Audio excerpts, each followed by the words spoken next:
शेष भाग, देवी का शेष भाग, जैसे कोई रूपवती स्त्री यौवन, लज्जा, मायुर्द तथा विनय से युक्त हो, साथ ही वह धर्मशास्त्री अनुकूल हो तथा काम शास्त्र को जानने वाली हो, तो वह अपने पति के लिए प्रीतिकार होती है, किंतु सौत के लिए कष्ट देने वाली होती है।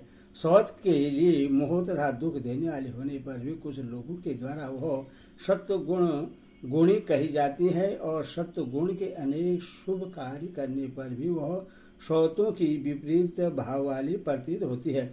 जैसे राजा की सेना चोरों से पीड़ित सज्जनों के लिए सुख देने वाली होती है, किंतु वही सेना चोरों के लिए दुखदायिनी, मूर्त तथा गुणहीन होती है। इससे प्रकट होता है कि स्वाभाविक गुण भी विपरीत लक्षणों वाले दिख पड़ते हैं। जैसे किसी दिन जब चारों ओर काले काले मेघ घिर आए हों, बिजली चमक रही हो, मेघ गरज रहे हों, अंधकार से आसादित हो और घनघोर वर्षा के कारण सूखी भूमि सींच रही हो, तब भी लोग उससे तमोरु गणांधकारक से व्याप्त दुर्दिन नाम से ही पुकारते हैं। एक और वही दुर्दिन किसानों को खेत जोतने तथा बीज बोने की सुविधा देने के कारण सुखदायी प्रतीत होती है, किंतु दूसरी ओर वही ये दुर्दिन उन अभागे गृहस्थों के लिए दुखदायी हो जाती है जिसके घर अभी छाए नहीं जा सके हैं और जो तृण काष्ठ आदि के संग्रह में व्यस्त है। साथ ही वही दुर्दिन उन स्त्रियों के हृदय में शोक उत्पन्न करती हैं जिनके पति परदेश गए हों। उसी प्रकार ये सत्वादि गुण अपने स्वाभाविक परिस्थितियों में रहते हुए भी अन्य गुणों से मिलने पर विपरीत दृष्टिगोचर होते हैं। हे पुत्र, अब मैं उन गुणों के लक्षण तुम पुनः बता रहा हूँ, सुनो। सत्वगुण सूक्ष्म प्रकाश है, स्वच्छ, निर्मल एवं व्यापक होता है। जब मानव के संपूर्ण अंग और नेत्र आदि इंद्रियां हल्के हों, मन निर्मल हों तथा वह उस राजस तथा तामस विषयों को न ग्रहण करता हो, तब यह समझ लेना चाहिए कि शरीर में अब सत्व गुण प्रधान रूप से विद्यमान है। जब जिस किसी की देह में रजोगुण प्रधान रूप से विद्यमान रहता है, तब वह बार बार जमाई, स्तवन, तंद्रा तथा चंचलता उत्पन्न करता है।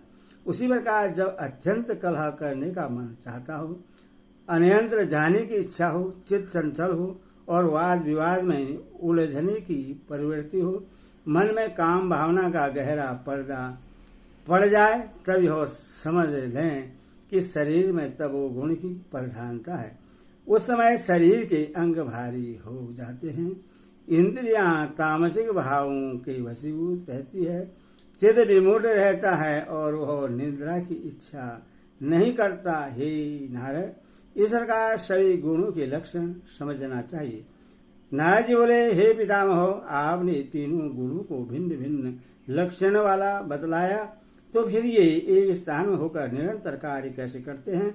विपरीत होते हुए भी सत्रूप ये गुण एकत्रित होकर परस्पर मिल करके किस प्रकार कार्य करते हैं, यह मुझे बतलाइए। ब्रह्मा जी बोले, हे पुत्र सुनो, मैं बतलाता हूँ। उन तीनों गुणों का स्वभाव दीपक के समान है।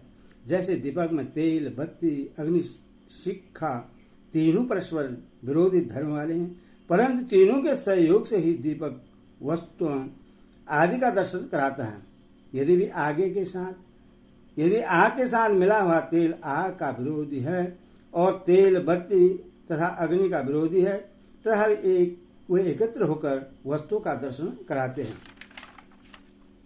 नारद जी बोले, हे सत्यवती सूत व्यासी, हे सत्वादि तीनों गुणों में प्रकृति से उत्पन्न कहे गए हैं और ये जगत के कारण हैं, जैसा मैंने पहले भी सुना है। व्यास जी बोले, हे राजन, इस प्रकार नारद जी ने विस्तार पूर्वक गुणों के लक्षण और उनके विभागों का वर्णन, कार्यों को भी मुझे बतलाया है। सर्वदा उनकी परम शक्ति की आराधना करनी चाहिए, जिससे यह समस्त संसार व्याप्त है। वे भगवती कार्य भेद से सगुण और निर्गुणा दोनों हैं। वह परम पुरुष तो अकर्ता गुण तथा परम अविनाशी है, तथा महामाया ही सत और असत रूप जगत की रचना करती है। ब्रह्मा, विष्णु, शिव, सूर्य, चंद्र, इंद्र दोनों अश्विनी कुमार, आठों वसु, विश्वकर्मा, कुबेर, वरुण, अग्नि, वायु, भूषा, कुमार, कार्तिक और गणपति, ये सभी देवता उन्हीं महामाया की शक्ति से युक्त होकर अपने अपने कार्य करने में समर्थ होते हैं। हे मुनीश्वरों, यदि ऐसा न हो तो वे हिलने डुलने में भी समर्थ नहीं हो सकते। हे राजन, वे परमेश्वरी ही इस जगत की परम कारण है। अतः हे नरपते, अब आप उन्हीं की आराधना करें, उन्हीं का यज्ञ करें और परम भक्ति के साथ विधिवत उन्हीं का पूजन करें। वे ही महालक्ष्मी, महाकाली, महासरस्वती है। वे सब जीवों की अधीश्वरी, समस्त कारणों की एकमात्र कारण, सभी मनोरथों को पूर्ण करने वाली, शांत स्वरूपणी, सुखपूर्वक सेवनिता दया से परिपूर्ण है। ये भगवती नामोच्चारण मात्र से ही मनोवांछित फल देने वाली है। पूर्व काल में ब्रह्मा, विष्णु, महेश आदि देवताओं तथा मोक्ष की कामना करने वाले अनेक जितेंद्र तपस्वियों ने उनकी आराधना की थी। किसी प्रसंगवश सर्वस्व रूप से ही उच्चारित किया गया उनका नाम सर्वदा दुर्लभ मनोरथों को पूर्ण कर देता है। हे निर्विशेष, इस संबंध में एक दृष्टांत है। सत्यव्रत नाम के एक मुनि ने वन में व्याघ्रादि हिंसक पशुओं को देखकर भय से पीड़ित होकर ए शब्द का उच्चारण किया था। उन बिंदु रहित बीज मंत्र ए का उच्चारण करने के फलस्वरूप उससे भगवती ने मनोवांछित फल प्रदान कर दिया था। यह दृष्टांत हम पुण्यतमा मुनि के लिए प्रत्यक्ष ही है। हे राजन, ब्राह्मणों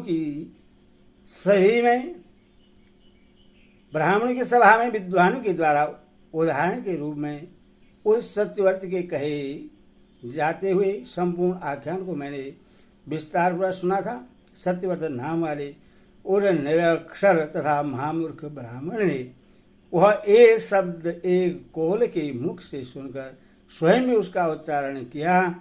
बिंदु रहे ए बीज का उच्चारण करने से भी वह श्रेष्ठ विद्वान हो गया।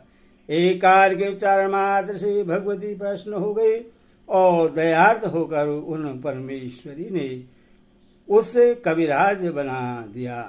एते श्रीमद्देवी भागवते महापुराण अष्टादशसहस्रं सहितानां तृतीयस्कन्धे गुणपरिज्ञानवर्णनं नामं नवोऽध्यायो। भक्ति माता की जय। सज्जनों, इस चैनल को लाइक एंड सब्सक्राइब जरूर करें।